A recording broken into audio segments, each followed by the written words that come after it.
네, 안녕하세요. 반갑습니다. 저는 다원교육에서 고등학교 1학년, 2학년, 예비고등학교 1학년 학생들을 가르치고 있는 임단규라고 합니다. 지금 이 자리를 빌어서 새롭게 오픈하게 될 예비고등학교 1학년 정규반에 대해서 소개시켜 드리고자 이 자리에 섰습니다.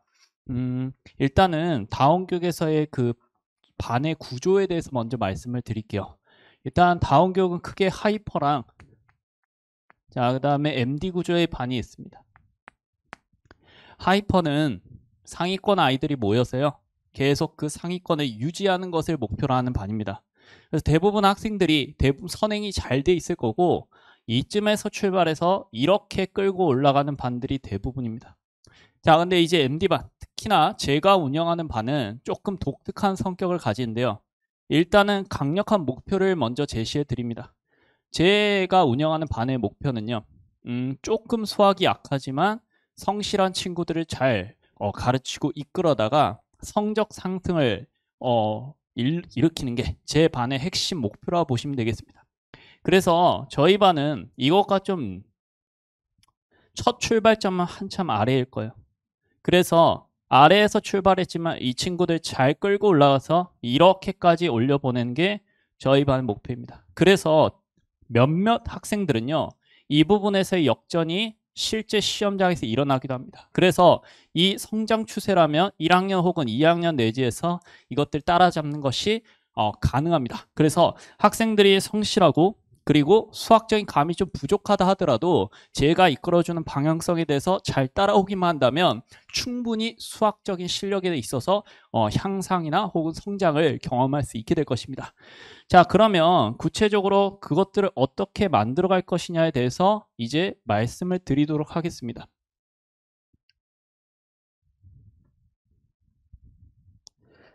일단 제가 가지는 수업이나 관리 측면에서의 강점에 대해서 먼저 말씀을 드리고 가겠습니다. 제가 좀 고민을 많이 해봤습니다. 요 상담실이나 혹은 학생의 리뷰 등에서 저에 대한 소개글이 대부분의 이제 개념 설명을 잘한다 이거일 것 같아요. 근데 개념 설명을 잘한다는 의미는 굉장히 모호합니다. 도대체 어떤 설명을 잘하는 거지? 교과서적인 설명을 잘 읊어주는 것인가? 아이들에게 개념을 잘 이해시키는 것인가? 그거는 당연하고요. 거기에 얹어서 저는 어떤 요 동네는 이제 개념반, 실력반, 이제 심화반 이렇게 가는 구성이기 때문에 개념을 잘한다는 것은 혹은 이쪽 앞순환을 잘 이끌어 나간 것인가 그런 뜻을 가진 것으로 오해할 수도 있습니다.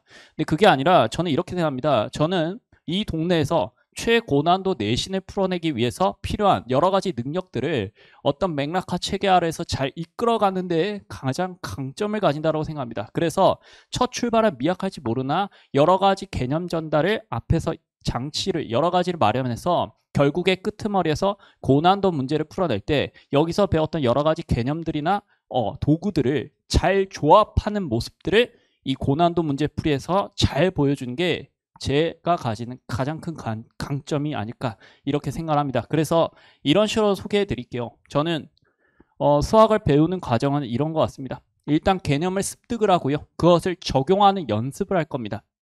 그래서 여러 가지 출제 요소별로 정리되어 있는 개념을 단편적으로 적용하면서 일단 기본적인 개념들을 혹은 심화 개념들을 숙지해 나갈 것입니다. 그래서 실전적으로 쓰이는 개념들이나 이것들을 적용하는 훈련까지 이것까지 하면 이 동네에서 60점 기대할 수 있습니다. 그래서 이 동네에서 좀 더 높은 점수를 얻을 수 있으려면 결국에 여러 단원에 흩어져 있는 개념들을 마지막에 융합하는 과정 자체가 반드시 필수적으로 필요합니다. 이거는 요즘 수능 혹은 그냥 수능까지 봤을 때 이 능력은 가장 높은 등급을 받기 위해서 필요한 능력치라고 보시면 되겠습니다. 저는 이까지의 과정을 잘 맥락화하고 아이들에게 이야기 스토리를 잘 만들어서 이까지 끝까지 잘 이끌어가는 게 제가 가진 가장 큰 강점이라고 생각합니다.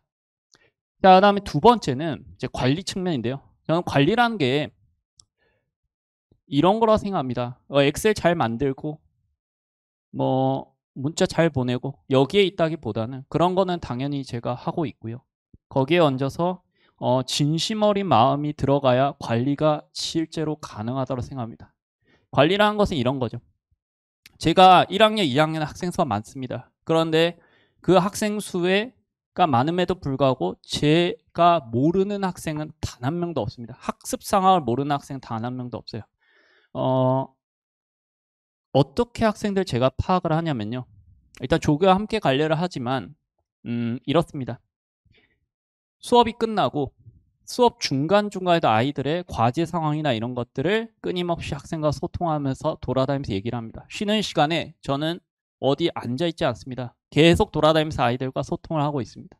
그리고 클리닉 시간에 이제 아이들이 모여서 그날 나간 과제 혹은 테스트 오답 정리하고 있을 때 계속해서 클리닉 시간에 아이들을 부르는 게 아니라 제가 돌아다니면서 학생들의 현재 상황들 끊임없이 체크합니다.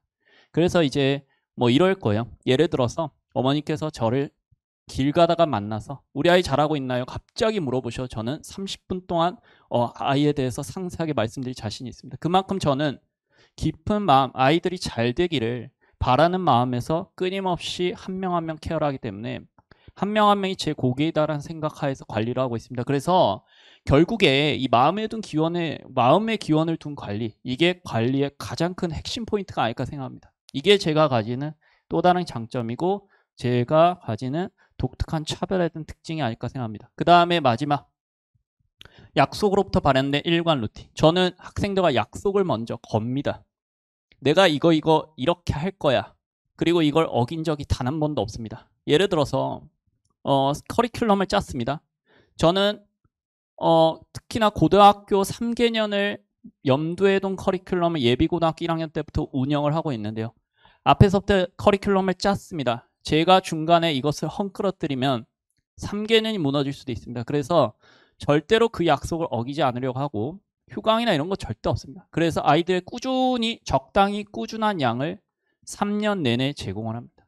그러면 힘들 수도 있습니다. 학생들 어느 주간은 쉬고 싶고 이런 일들이 있는데 그런 거는 중요하지 않습니다. 상위권이 되기 위해서는 적당히 그리고 꾸준히 일관되게, 저게 가장 핵심 중에 하나입니다. 저는 고등학교 때 그렇게 괴롭지 않았거든요. 3년 내내 그랬습니다. 왜냐하면 저는 특별한 추석, 설날 하루 이때를 제외하고는, 혹은 중간고사, 기말고사 끝난 하루 이틀 정도를 제외하고는 단 하루도 공부를 쉰 적이 없습니다. 특히나 제가 가장 정확하게 지킨 루틴이 있는데 휴일이었어요. 휴일, 공휴일, 방학, 토요일, 일요일, 이때 아침 9시부터 12시 사이에 공부 시간은 거의 어겨본 적이 없는 것 같아요. 그게 제가 중학교 때부터 일관되게 유지해오던 방법, 공부 시간이었습니다. 그것들이 쌓이다 보니 자연스럽게 저는 서울대에 가 있었습니다. 그러니까 어쨌거나 이 일관된 루틴 자체를 아이들에게 심어준 게 제가 예비고등학교 1학년 학생들에게 반드시 심어주고 싶은 이 덕목 중에 하나라고 보시면 되겠습니다. 이 세 가지가 가지는 저의 강점이라고 보시면 되겠고요. 그러면 구체적으로 각각 하나하나에 대해서 좀 뜯어보도록 하겠습니다. 일단 습득, 적용, 융합, 이 과정이 뭐냐? 제가 이제 개념 설명을 잘한다는 것을 좀 자세하게 말씀드리기 위해서 고안해낸 개념인데요. 일단 이렇습니다. 문제풀이와 개념은 따로 존재하는 게 아닙니다. 개념을 아무리 읽어도요, 문제 못 풀면 아무 소용 없습니다. 개념은 문제풀이를 하는 과정에서 깊어지고요, 혹은 문제풀이를 하는 과정에서 개념도가 같이 왔다 갔다, 개념을 잘 이해하면 문제풀이 적용할 수 있게 되되, 문제를 푸는 와중에 여기서 배웠던 개념의 깊이가 심화가 됩니다. 그리고 문제를 풀 때도 단순히 몇 가지 이렇게 푸는 게 아니라 그냥 흩어져 있는 문제풀이는 도움이 안 됩니다. 예를 들어서 뭐 어떤 시중교재 문제집을 하나 샀다라고 보면 그 시중교재에서의 문항 배치가 굉장히 뒤죽박죽일 거예요. A스텝, B스텝, C스텝. 저는 이러한 배치를 지향합니다. 왜냐하면 C스텝에서 흩어져 있는 문제들, 이게 어디에서 발현된 문항인지 아무도 소개를 하지 않습니다. 반드시 어떤 출제 요소가 기원이 된 문제 배치가 가장 중요하고요. 어떤 출제 요소 하나, 테마를 잡고 거기에서 발현돼서 여러 가지 발전하는 형태로 문항 공부를 할 필요가 있습니다. 그래서 어떤 하나의 테마가 있으면 거기에 관련된 여러 가지 발전된, 혹은 문제 배열 자체가 어떤 하나의 테마에 있어서 천천히 발전하는 구조에서 문제풀이를 진행하게 된다면, 즉 이게 문제풀이의 단계적 확장입니다. 이렇게 되면 하나의 개념이 굉장히 깊게 머릿속에 각인이 될 수 있습니다. 결국에 문제풀이와 개념은 함께 가는 거라고 무조건 알고 계셔야 됩니다. 그 다음에 마지막에 간단원적 융합의 경험, 이렇게 되어 있습니다. 결국에 마지막에 해야 될 거, 아이들이 개념들을 융합하고 조립해서 고난도 문제에 적용하고 해체해서 분석하는 작업을 해야 됩니다. 단원별로 흩어진 개념들 융합하여 하나의 문제에 적용하는 경험들을 제가 끊임없이 보여줄 겁니다. 예를 들어서 이제 실력 수준에서 수업을 하고 나면 테스트가 곧 이어서도 말씀을 드릴 텐데 어려운 테스트들 7개가 나갑니다. 아이들 다 틀릴 수도 있습니다. 그러나 제가 테스트가 종료되면 반드시 그 7개에 대한 해설을 보여주는데 그 해설 굉장히 간결할 거예요. 그리고 나서 먼저 말씀드리죠. 예, 이겁니다. 고난도 정복하기 7제에서 8제 테스트입니다. 모두 기출 준킬러에 해당되는 문항들이고요. 여기에서 간 단원적 융합의 연습이 이루어질 겁니다. 아이들 실제로 공부를 했다 하더라도 이 문제를 당장 풀 수 있는 게 아니에요. 계속 연습을 해야 되거든요. 그러면 이걸 테스트해 봤을 때 예를 들어서 2점 정도 맞았다. 7점 만점에. 그러면 아이들이 끝나가서 저의 해설을 듣고 나서 딱 맨바닥 하에서 다시 풀기 연습을 시킵니다. 그러면 그것까지 한 바퀴를 아이들이 풀어냈을 때 비로소 이제 고난도에 대한 정보가 이루어졌다 보시면 돼요. 그러면 이것들이 계속해서 쌓여 나가면 보통 한 달 혹은 2달 내에 조금씩 아이들이 감을 잡기 시작합니다. 어려운 문제를 이렇게 풀어야 되는 거구나. 개념 공부를 했다면 여기에 이렇게 적용해서 융합을 시켜야 이 문제가 풀리는 거구나. 그래서 천천히 감을 잡아가기 시작하고요. 보통 테스트가 1, 2점에서 출발해서 평균대가 3, 4까지 올라갑니다. 이게 이제 한 달 내로 이루어지는 과정이라고 보시면 되겠어요. 어쨌거나 이런 경험들을 제가 꾸준히 시켜주면서 천천히 교재와 함께 말씀을 드리겠습니다. 일단 첫 번째 개념 소개는 제가 처음부터 끝까지 문제풀이에 최적화하게 모두 제가 직접 기술한 개념 서술과 함께 수업을 진행합니다. 그리고 아이들 필기를 시키지 않습니다. 아이들에게 필기를 시키는 순간 책을 쳐다보면서 제 얘기를 못 듣습니다. 가장 중요한 것들 놓치게 되거든요. 그럼 저는 계속해서 수업 시간에 이렇게 얘기하죠. 앞에 봐. 다 써있어. 다 써있어. 보고 생각해야 돼 계속. 그러면 이렇게 윤택하게 개념 수업을 듣고 집에 가서 서술된 개념 한 번 더 읽으면서 개념이 완성되는 겁니다. 그리고 이것들을 문제풀이에 이런 식으로 적용하게 되는데요. 제 문제 과제장 구조는 이렇습니다. 첫 번째, 저쪽에 대표 문항이 하나 소개되고요. 한 테마에 대한 제가 가장 중요한 문제를 같이 풀어줍니다. 그러면 이 대표 문항에 대해서 다시 풀기 과제로 나오고요. 그 다음에 이 대표 문항에 숫자만 박힌 형태의 유사 문항이 저 밑에 있습니다. 그러면 이 숫자 변형을 풀고 그 다음에 살짝 구조가 흐트러진 문제가 있습니다. 그럼 이거는 조금 아이들이 생각을 하고 연습 조금 개념을 적용하는 훈련 좀 해야 돼요. 그럼 그 문제를 풀어냈다. 그럼 이 정도까지 개념이 굉장히 깊어진 상태일 겁니다. 그리고 나서 간 단원적으로 여러 가지 개념을 융합해야 풀릴 수 있는 문제가 마지막에 도전하시겠습니까? 나갑니다. 이거는 과제로서의 선택이긴 하나 몇몇 학생들의 선별주 제가 강제로 시키기도 합니다. 너네 이것까지 해봐. 그래서 이까지 문항풀이가 완료가 되면 아이들이 이 융합의 원리까지 단계까지 계속하여 경험을 하면서 과제를 할 수 있게 됩니다. 이런 식으로 했을 때 개념의 깊이가 상당히 깊어지게 되고요. 그 다음에 제가 3월 혹은 4월 내신 대비해서 쓰이는 교재입니다. 보시면 전부 다 내신 기출들이고요. 잘 보일진 모르겠는데 다 요 동네 강남 3구 목동 자사권역의 기출들입니다. 이 기출들도요. 하나의 테마에 대해서 여러 가지 변주를 주면서 같은 구성으로 제시가 되고요. 그리고 여기는 아이들이 잊어버릴 수 있는 가장 중요한 핵심 리와인드해야 될 개념이 소개가 됩니다. 그리고 나서 제가 대표 문항 풀어주고 적용, 발전, 융합까지 아이들 계속 끊임없이 지도를 하고 있습니다. 그래서 가장 어려운 문제까지 이런 식의 과정으로 이끌어간다 보시면 되겠습니다. 그래서 이 아래에서 출발해서 이까지 가는 과정 굉장히 고통스럽습니다. 꽤나 길 거예요. 저는 보통 한 3에서 6개월 정도 지속을 했을 때 아이들이 천천히 발전한 것을 계속 보고 있습니다. 그래서 지금은 5등급제죠. 5등급제에서 10%가 하는 의미가 매우 큽니다. 저는 파레토 법칙 10대 9에서 10% 굉장히 강조합니다. 이제는 이 안에만 들면 1등급이 나오는 시대가 됐어요. 지금 저희 정규반에서 이 10% 안쪽에 들어온 학생이 꽤 많습니다. 굉장히 많고요. 그것들은 다 20에서 30%대의 중학교 성적에서 출발한 학생들이 저와 함께 가서 이까지 올라간 상태입니다. 결국에 이 5등급제에서 1등급과 2등급을 가르는 이 경계선을 맞추기 위해서는 이 정도의 과정이 끊임없이 필요할 겁니다. 그래서 저는 이까지 아이들 이끌고 시험장에 보내고 있습니다. 좀 더 내신 대비에 대해서는 추후에 곧 말씀드리겠습니다. 방금 고난도 그걸 공부했다면 아까 이 과정까지를 진행했다면 매회 테스트가 나가는데 이런 식으로 모두 틀릴 수도 있는 문제. 그러나 아이들이 점차 맞추는 개수를 늘려가면서 자신감을 확보할 수 있는 그런 테스트라 보시면 되겠습니다. 저는 아이들 강하게 키워야 된다 생각하고요. 이런 아이들의 기를 죽일 수 있다는 것에 대해서는 동의하지 않습니다. 이까지 뚫어내야 됩니다.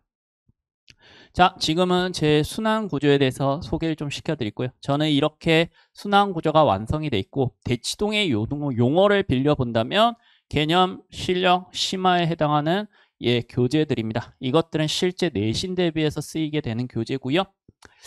선행 단계에서는 이까지 보통 아이들이 많이 소개하고 있습니다. 실력이라 돼 있지만 어려운 문제 꽤 많습니다. 그래서 사실 그런 단계별로 구성된 과제물들을 받아보면 굉장히 어려운 문제도 섞여 있고 그러나 그런 식으로 단계적으로 발전시켜서 문제를 풀다 보면 결국에 그 어려운 문제까지도 아이들이 직접적으로 해내는 경험을 할 수 있습니다.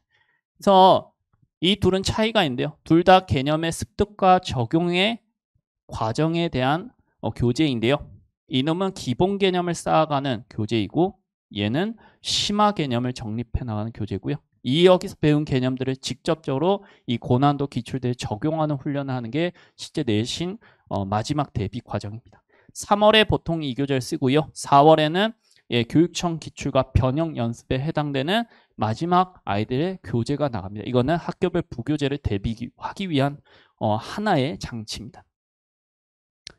자, 이제 앞으로의 중3 그리고 겨울방학에 대한 커리큘럼에 대해서 말씀을 드릴 텐데요. 일단 공통수학, 대수, 미적분, 확률 통계 이렇게 나뉘어 있습니다. 가장 큰 변화는 공통수학에 있습니다. 공통수학에 있는데 작년에도 그랬지만 공통수학보다는 지금 중3 기간에는 수투, 미적까지 즉 현재 미적분 1이죠. 미적분까지의 과정을 탄탄하게 선행을 해놓고 올라가야 2학년까지의 안정적인 커리큘럼을 운영할 수 있습니다. 제가 지금은 이제 영상을 촬영하기 때문에 시간이 좀 있어서 자세히 좀 말씀드릴게요. 고등학교 1학년에는 올라가는 겨울방학이 있고요. 1, 2월이죠. 이때는 2개월의 시간이 주어집니다.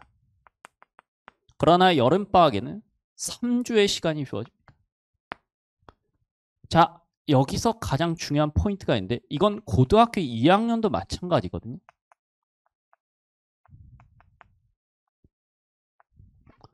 고등학교 1학년에서 관건은 이 겨울방학 2개월 동안 공통수학 1과 2를 한꺼번에 잡지 못한다면 이 여름방학의 짧은 기간 내에 도형, 함수, 집합, 명제, 함수로 이어지는 이 가장 어려운 개념들을 3주 안에 완성한 건 불가능합니다. 그래서 이 2개월 동안 공통수학의 1, 2의 비중을 동일하게 두면서 선행을 나가는 게 필수입니다. 자, 지금 제가 겨울방학에 공통수학 1과 2를 나가는데요. 이 앞에 먼저 11월, 12월에 아이들이 시간이 많을 때 기말고사 이후죠. 시간이 많을 때 워크북과 함께 미적분 실력을 다집니다. 이때 먼저 단계적으로 워크북을 다져놓고요. 겨울방학에 올라갈 때 이 둘의 비중은 동일합니다. 공통수학 1을 1월과 2월 내내 쭉 진행을 하고 1월에는 중간고사 범위, 2월에는 기말고사 범위를 탄탄히 다집니다. 꽤나 길게 하네 라고 느낄 수도 있겠지만 공통수학 1에도 다항식과 이차함수 쪽에서 정리해야 될 개념이 상당히 많습니다. 그래서 이 출제 요소를 모두 천천히 집요하게 정리해 나가면서 공통수학 1을 잡고요. 그 다음에 특강으로 공통수학 2를 잡는데 저는 보통 이 순서를 지킵니다. 자, 도형을 먼저 잡고요. 도형은 5회 배치하고 있습니다. 그 다음에 집합명제 3회 배치하고 있습니다. 그 다음에 함수 4회 이렇게 구성하고 있습니다. 이런 식으로 해서 특강을 1월과 2월 쪼개서 나가는데 2월은 시간이 좀 적거든요. 그래서 2월은 저는 배치를 이렇게 하죠. 도형의 비중이 가장 큰데 집합과 명제, 함수는 같이 가는 개념이에요. 그래서 1월에는 집합과 명제 그리고 함수를 쭉 나가고요. 그 다음에 2월 달에 도형을 모든 한템을 꼭지를 따서 2월 내내 나갑니다. 그래서 이런 식으로 1, 2월에 공통수학 1, 2에 요 과정, 실력 과정이죠. 요 과정을 완벽하게 마칩니다. 자, 그리고 나서 그걸 베이스로 해서 이 2월을 나는 거라 보시면 되겠습니다. 여름방학을요. 이때 공통수학 2를 3주 동안 다시 한번 리와인드 및 고난도 문제 풀려 들어가고요. 자, 이런 식으로 종료가 됐을 때 이제 이건 고등학교 1학년 과정입니다. 고등학교 2학년은 더 심하거든요. 겨울방학 2개월이 있습니다. 자, 아이들 보통 대수와 미적분을 다루는데요. 여기 아마 확통을 더 섞겠죠. 그러면 보통 학생들이 비중을 여기다 두는 경우가 많습니다.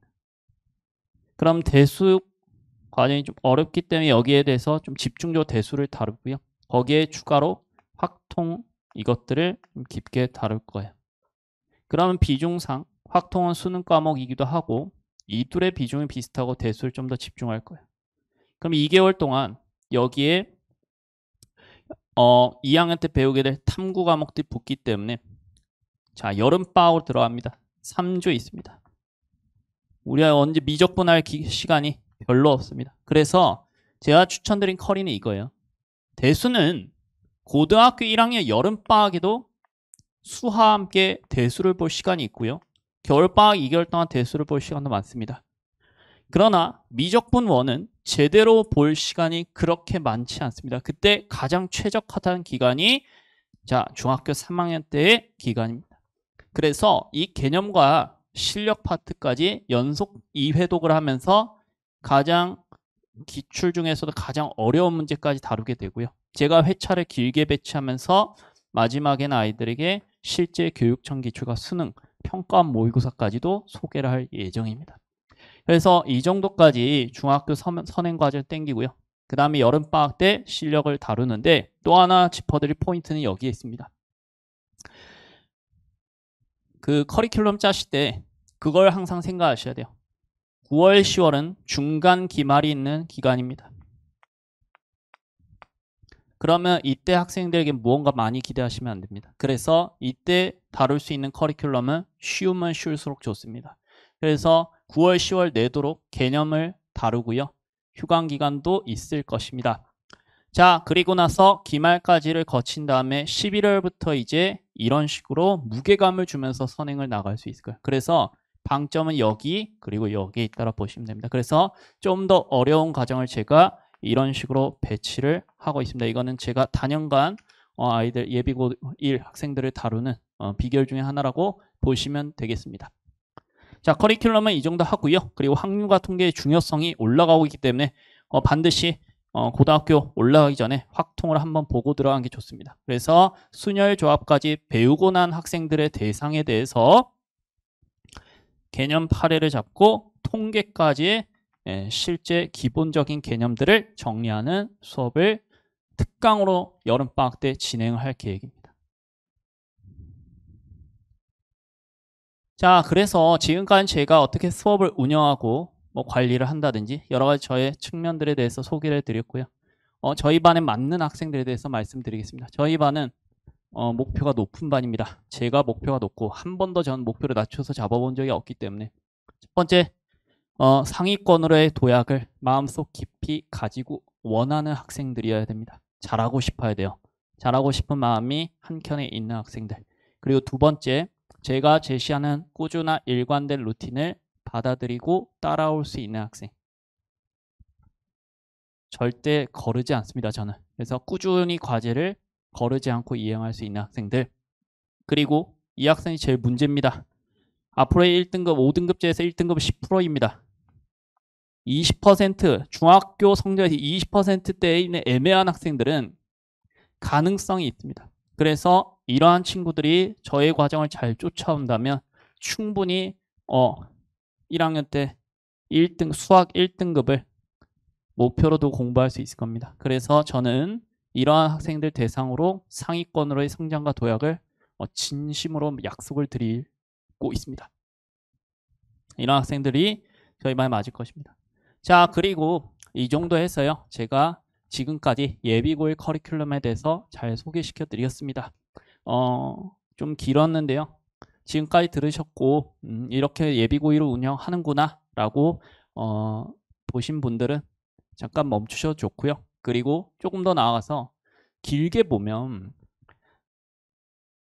저는 고등학교 2학년 말까지의 커리큘럼이 모두 완성이 돼 있고 이것들은 원하면 제가 표로 바로 보여드릴 수 있습니다. 브로셔에도 제가 다 기재를 해놨고요. 그 연계성 하에서는 결국에 여름방에서 시작해서 고등학교 2학년 말까지 가는 과정에서 중간에 내신 대비를 제가 어떻게 하는지에 대해서 알고 계시면 또 좋을 것 같습니다. 저는 내신 대비가 굉장히 일관되게 시스템이 정해져 있고요. 보통 이렇습니다. 3월은 공통, 연합반이기 때문에 공통 내신 대비 기간입니다. 이때 격파라는 그 마지막 심화 과정의 교재를 통해서 고난도 내신 기출을 체계적으로 공부하는 과정을 가집니다. 이때 여러 가지 흩어진 개념들을 융합해서 문제를 푸는 연습을 많이 할 거예요. 가장 쉬운 예시가 이건 것 같습니다. 곱셈 공식이 있습니다. 저는 곱셈 공식을 두 가지로 소개한대요. 문자가 두 개가 있을 때는 XY. 이때는 저는 2차 방정식과 이것을 묶습니다. 2차 방정식의 두근을 XY로 잡고 접근한 게 있습니다. 그럼 아이들이 아마 이거를 무슨 말인지 좀 똑똑한 학생들은 알아차릴 거예요. 두근의 합, 두근의 곱, 2차 방정식. 그래서 이것들 반드시 아이들에게 연계해서 소개를 하고 있고요. 이렇게 풀어서 풀리는 문항들이 존재합니다. 자, 그러면 한 단계 나와서 문자 3개짜리 곱셈 공식이 있습니다. 단순히 그냥 암기하는 게 아니라 이러한 곱셈 공식은 사실은 3차 방정식의 근과 계수의 관계에서 등장하는 형태의 식이기도 합니다. 그래서 저는 이거를 3차 방정식과 연계해서 아이들의 소개를 하고 있습니다. 이런 식으로 간단원적인 여러 가지 흩어진 개념들을 융합하면서 소개를 하고 있고 이거는 단편적인 예시 중에 하나입니다. 자, 그래서 3월에는 이 과정을 거치고요. 그 다음에 테스트 속에서 반드시 짚고 넘어가는 게 자, 이 기본 유형 휘어잡기라는 테스트지가 있습니다. 저는 여기에 유사이제까지 전부 다 달아서 오답 정리까지 시키는데요. 이런 겁니다. 이 컨셉은 30분을 줍니다. 30문제를 풀립니다. 반드시 보자마자 풀어야 되는 유형인데 아이들에게 30분 동안 끝까지 갈 것을 요구합니다. 자, 그래서 막히는 문제가 있으면 반드시 넘어가라. 그게 너의 약점이다. 자, 그러면 30분이 지났습니다. 한 10문제를 못 풀었습니다. 그거는 아이들이 보자마자 풀어야 되는데 풀지 못한 문제이기 때문에 아이들이 약점으로 남아 있습니다. 거기에 대한 유사이제가 항상 준비가 되어 있습니다. 그러면 클리닉 지라에서 유사이제가 나가고요. 아이들이 보자마자 풀지 못한 거에 대한 유사이제까지 오답 정리시키면서 약한 유형을 잡고요. 두 번째는 방금 보였던 고난도 정복하기를 끊임없이 계속 진행을 합니다. 그래서 고난도 문제에 대한 적응도를 끊임없이 키우고요. 자, 4월이 들어가면 연합반에서도 학교별 내신 대비 기간으로 들어간 게 반드시 필요합니다. 이때는 제가 3가지를 진행하는데 교육청 기출과 유사변형 이제가 전반적으로 나가고요. 그 다음에 마지막 2주 전에 학교별 부교재 유사변형 연습이 들어갑니다. 자, 이까지의 과정을 마치면 부교재에 있는 문제는 다 풀어본 문제들입니다. 그래서 이 문제들은 보자마자 풀 수 있게 마지막 훈련 과정으로서 유사변형 연습까지 진행을 합니다. 그리고 가장 중요한 건 이겁니다. 제가 4월 내내 학교별 모의평가 20여 회를 나가는데 이 학교별 테스트지는요. 학교별에 따라서 문항수와 스타일까지 맞춰서 아이들에게 제시합니다. 모두 다 다른 시험지입니다. 자, 이게 요즘에 제가 힘든 지점 중에 하나고 요즘에 좀 많이 테스트지를 끊임없이 만들고 있는데요. 보여드리겠습니다. 이게 이제 제 테스트지에 관련된 얘기인데 잘 보일진 모르겠는데요. 여기 보면 학교별로 테스트지가 다 있습니다. 지금 16개 학교가 있고요. 시험 대비 중입니다. 각 학교별로의 시험지 파일입니다. 1회, 2회, 3회, 4회, 20회까지 갑니다. 모두 다 서로 다른 시험지입니다. 물론 스타일에 맞춰 제가 각색을 하고요. 아이들에게 매회 다른데 자, 경기고 20문항 2회, 객관시 20문항, 서술형 2문항, 진선여고, 객관시 12문항, 단답형 6문항, 서술형 1문항. 이거 전부 다 제가 각각 학교별로 다 만들어줍니다. 그래서 그 학교별 시험지를 조금 더 고난도로 만들거든요. 그래서 더 어려운 시험 문제들을 풀어나가면서 아이들 시험 적응도까지 타임어택으로 높이고 있습니다. 자, 어쨌거나 이까지 제 내신 대비 사이클이 이루어지면요. 이 기간 동안 윤택하게 보낸 학생들은 성적이 10%가 아니라 5%, 4% 안쪽으로 들어오는 학생들도 간간히 있습니다. 그래서 시작은 미약했으나 1등급을 맞으면서 특히나 올해 바뀌기 전에도 1등급이 나오고 있거든요. 그러니까 여기서 출발해서 이까지 가는 약속을 저는 지키고자 최선을 다하고 있습니다. 지금까지 새롭게 제가 운영하는 좀 독특한 형태의 반 구성에 대해서 말씀을 드렸습니다. 목표가 뭔지에 따라서 다를 것 같은데 저는 목표가 높고 거기에 부응하는 학생들과 함께 최선을 다해서 즐기면서 한 해 한 해를 보내고 싶습니다. 지금까지 고등 2개년의 성적과 도약의 약속을 드리면서 임단규였습니다. 감사합니다.